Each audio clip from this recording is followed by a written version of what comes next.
পানির অপর নাম জীবন।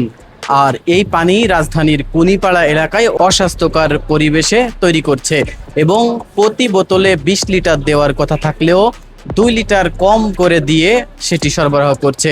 গোপন তথ্যের ভিত্তিতে জাতীয় ভোক্তা সংরক্ষণ অধিদপ্তর অভিযান পরিচালনা করেছে। অভিযান পরিচালনা করে জাতীয় ভোক্তা সংরক্ষণ অধিদপ্তরের কর্মকর্তারা এমন চিত্র তুলে ধরেছে।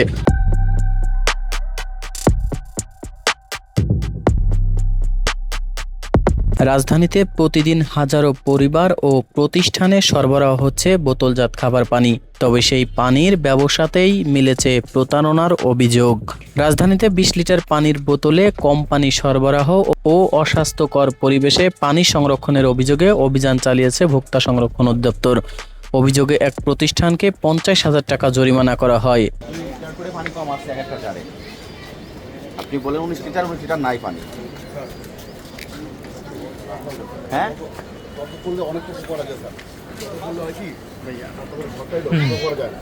এই মার্কেট কিন্তু এটা 19 করে বিক্রি করে, কিন্তু এইগুলা জারগুলা এটা কিন্তু মার্কেটেড এবং এটা কিন্তু আপনাদের অনুমোদনকৃত, গভর্নমেন্ট অনুমোদনকৃত কিন্তু।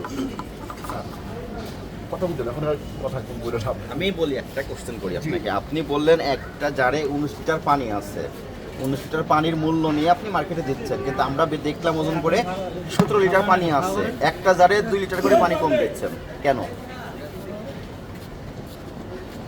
আমি জানি যে 19 লিটার আর কিছু না, আমি একটু গুরুত্ব আপনাকে তো পরিমাপ যন্ত্র ব্যবহার করে পরিমাপকের মাধ্যমে কত লিটার যাচ্ছে সেটা মার্কেটে দিতে হবে। তা আপনি মিথ্যা তথ্য দিচ্ছেন কেন? আচ্ছা, ওকে, ঠিক আছে, আমাকে যে জরিমানা করা হয়েছে আপনি জরিমানাটা পরিশোধ করেন। আর সকল প্রসিডিউর মেনটেন না করে আপনি এটা আর চালাবেন না। মানুষের জন্য সবচেয়ে গুরুত্বপূর্ণ উপাদান হচ্ছে পানি। আপনি সেই পানিতে যদি ইয়া করেন তাহলে মুশকিল। চারের ভিতরে এটা নামে রাখবেন।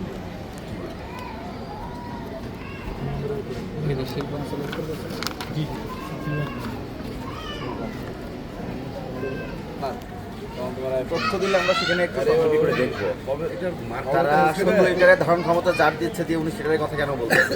এটা মূলত মার্কেটটা হচ্ছে মার্কেটটা হচ্ছে গুলিস্তান, আর এটা ইয়ে হয় ঠিক কেরানীগঞ্জে ওদিকে তৈরি হয়।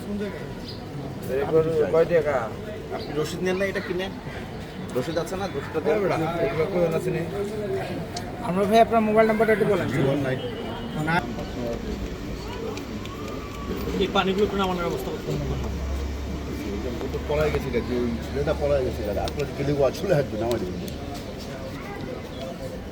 এগুলো কি হোটেলে দেন? খাবার হোটেলে দেন?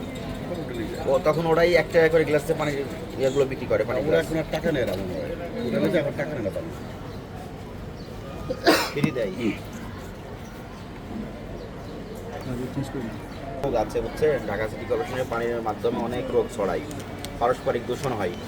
আপনাকে বিশুদ্ধ পানি নিশ্চিত হওয়ার পরেই আপনি পানিটা মার্কেটে ছাড়বেন। স্যার যে বলি আপনি আপনার কাছে দায়িত্ব আসলে এই ব্যবসাটা বেশি করবো না, কারণ এই ব্যবসা করতে হলে এখন হাটের চিকিৎসার জন্য আলাদা 4-5 লাখ টাকা লাগবে। সেটাই ভালো কথা হয়। বুঝছেন, বন্ধ করে দেবো, ব্যবসাটা বন্ধ করে দিতে হবে।